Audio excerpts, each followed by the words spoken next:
Everyone, আমি Asima daily blogging channel আবার একটি নতুন ভিডিও দিলে আপনাদের সকলকে আবার একবার স্বাগত। আশা করবো আপনারা সকলেই বেশ ভালো আছেন, সুস্থ আছেন। যে যেখান থেকে আমার ভিডিওটি দেখছেন আমরা ভালো আছি। আজকে হয়ে গেল ফ্রাইডে, আর এখন আমি সকালে টিফিন সবাইকে দিয়ে দিয়েছি। মিঠির জন্য, মিঠির আজকে স্কুল ছুটি, মানে 1 তারিখ থেকে পরীক্ষা।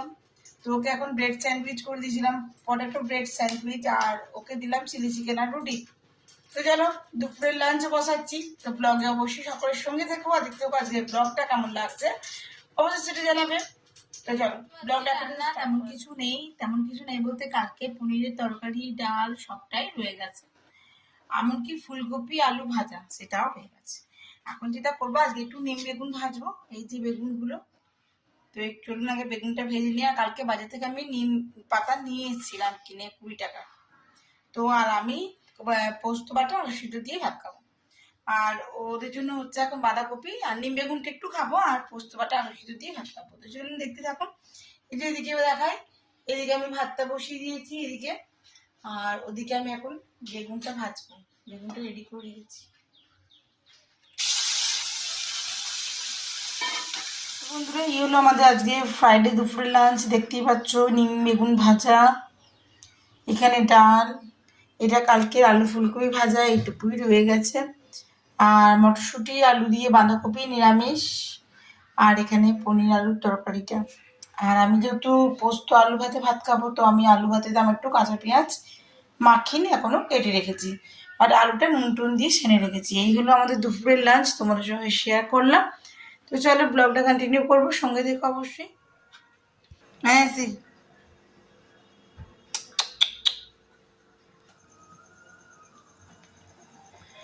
গুড ইভিনিং, শুভ সন্ধ্যা বন্ধুরা। তোমাদেরকে দেখিয়ে দিলাম এখন 6:30, সন্ধ্যে দিয়ে এসে আমি এখন খাচ্ছি চা। আর এই যে দেখো, চা বসিয়ে দিয়েছি একটাতে, আর একটাতে বসিয়ে দিয়েছি মিঠির দুধটা 2-3বার গরম হয়েছে বলে না বাড়িটা লাল হয়ে গিয়েছে। তো চলো, কিছু করার নেই, এবার আমরা 3জনই চা খাবো। মিঠি বলেছে মিঠি চা খাবে, মিঠি কাল থেকে পরীক্ষা স্টার্ট, সেই দিকে কন্টিনিউ পড়ে যাচ্ছে সকাল থেকে। তো চলো ব্লগে কন্টিনিউ থেকো তোমরা। 16, আমি এখন রাতে ডিনারে তৈরি করছি আলুর তরকারি, আর আলুর তরকারি একটু পেঁয়াজ দেবো, ভাজা পেঁয়াজ দিয়ে করবো। কুকারে একবারে বসাবো, আপনার সঙ্গে শেয়ার করছি চলুন। আর হবে পরোটা। তো আমার আজকে হাতে ব্যথা করছে, তার জন্য আজকে মিঠির বাবা করছে না, মানে জাস্ট মেখে বেলে দেবে, আমি ভাজবো।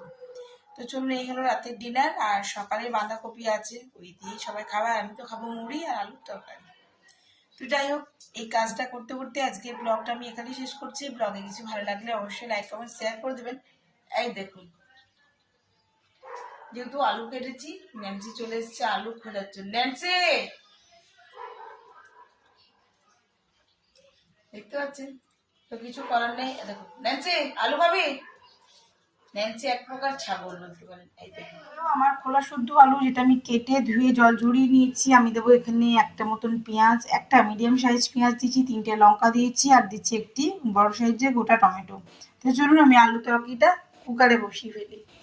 তো দেখুন, আমি দিয়ে দিচ্ছি কড়াইতে সরিষার তেল, সঙ্গে দিয়ে দিচ্ছি কালো জিরে, আর কালো জিরের সঙ্গে যেটা দিয়ে দেবো সেটা দিয়ে দেবো 3টে কাঁচা লঙ্কা, আর এবার দিব পেঁয়াজগুলো। কড়াইতে কুকারে কাঁচা লঙ্কাগুলো দিয়ে আমি দিয়ে দিয়েছি কেটে রাখা কুচানো পেঁয়াজগুলো। এটা একটু সটে হয়ে গেলে আমি এর মধ্যে দিয়ে দেবো টমেটো কুচিটা। তো এরপর আমি দিয়ে দিলাম এর মধ্যে একটা গোটা টমেটো, আর এটা সটে করার জন্য দেবো আমি কিছুটা নুন। এর মধ্যে কিন্তু মশলা বলতে নুন, হলুদ আর একটু আদা যাবে, আর একটু মিষ্টি, ব্যাস, আর কিছু না। বুঝি দেখো, এবার এটা আমি একটু ভাজা ভাজা হতে দেবো, তারপর আমি আলুটা ছেড়ে দেবো।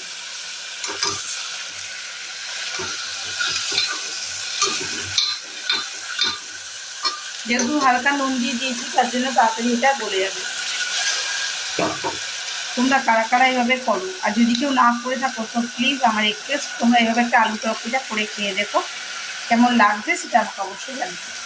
তো দেখতেই পাচ্ছ টমেটোটা কিন্তু অনেকটা স্ম্যাশ হয়ে গেছে। দেখো টমেটোটা অনেকটা স্ম্যাশ হয়ে গেছে। এরপর আমি কুচিয়ে রাখা আলুগুলোর মধ্যে দিয়ে দেবো। তো বন্ধুরা, আমি এখানে রাখা আলুগুলো দিয়ে দিয়েছি। এরপরে যেটা দেবো আমি নুন, হলুদ একটু, আর তোমার দিয়ে দেবো আমি একটুখানি চিনি। একবারে দিয়ে আমি কুকারটা ঢাকা লাগিয়ে দেবো। তো চলো আলুগুলো দিয়ে দিয়েছি। এবার অবশ্যই পরিমাণ মতো নুনটা তোমরা দিয়ে দিও। আগে কিন্তু আমি একবার নুন দিয়েছি, সেটা মাথায় রেখে নুনটা দিতে হবে। দেখতে পাচ্ছি আমি নুনটা দিয়ে দিলাম। এবার দিয়ে দেবো একটুখানি হলুদ, কাঁচা লঙ্কা, পেঁয়াজ, টমেটো আমি আগেই দিয়ে দিয়েছি। আর চিনিটা দেবো নামানোর সময়, বাট এখন কিছু আর দেবো না। আমি এটা একটু ভালো করে একটু নাড়াচাড়া করে নেবো। এটা তোমরা রুটি, পরোটা, মুড়ির সঙ্গে খেতে পারো। যারা মুড়ি ভালোবাসো তারা মুড়ি দিয়েও খেতে পারো।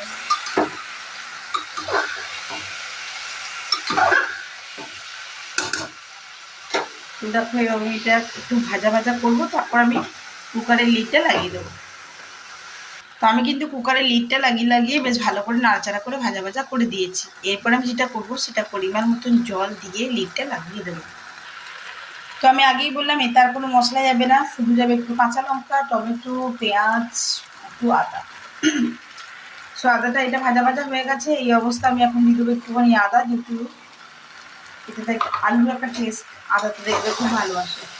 তো যাই হোক আমি আদাটা দিয়ে দিলাম। আদাটা দিয়েও ঠিক সেইভাবে নাড়াচাড়া করে দেবো। এবার আমি এটা উপর থেকে লিডটা লাগিয়ে রাখবো আর একটু ভাজা ভাজা হওয়ার জন্য। তো আমি এখানে লিডটা লাগিয়ে দিয়েছি। 5 মিনিট পর ফিরে আসছি আবার আপনাদের সঙ্গে। এই হয়ে গেল আমার আলুর তরকারি। তরকারি হতে দেরি নেই, হয়ে গেছে তরকারি। আর এদিকে পরোটা ভাজা হয়ে গেছে আমার। এই হয়েছে তরকারি। এটা বাড়িতে অবশ্যই একবার ট্রাই করবেন, কেমন লাগছে আমার সঙ্গে শেয়ার করবেন। আর এখানে হয়ে গেছে আমার গরম গরম ভাজা পরোটা।